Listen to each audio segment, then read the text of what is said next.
It has been established that nature and nurture should not be taken as enemies or total opposites, but as two intertwined realities that function together to make up the human experience. Nature was designed for nurture.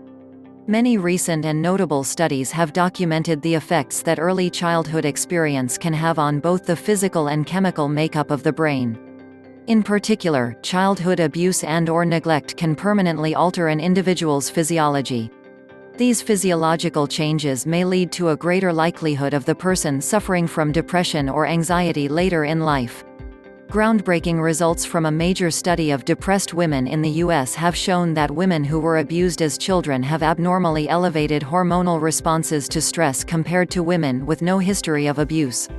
It suggests that childhood abuse is associated with persistent hyperactivity of the hormonal system associated with the stress response, and this may cause greater vulnerability to psychiatric disorders in adulthood. The study, headed by Dr. Charles Nemiroff at Emory University, looked at women diagnosed with clinical depression who had been abused as children, depressed women with no past abuse, and healthy women. Each person was given a moderately stressful experience and asked to perform simple mathematic problems aloud for a panel of stalwart non-expressive judges. Cortisol and ACTH, two hormones that play a critical role in a person's response to stress, were measured in each subject while she completed the task. It was found that the levels of these hormones were especially pronounced in women who were abused as children and who also had current depression. In fact, their ACTH response indicators were more than 6 times those of the healthy women.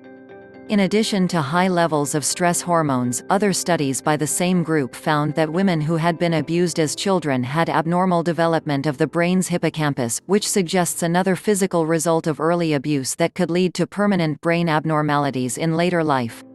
Other brain structures can also be affected by early abuse or neglect.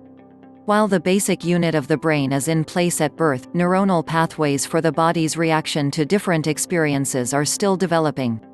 There is a critical period of time in a child's first 3 years of life during which most of these pathways are formed.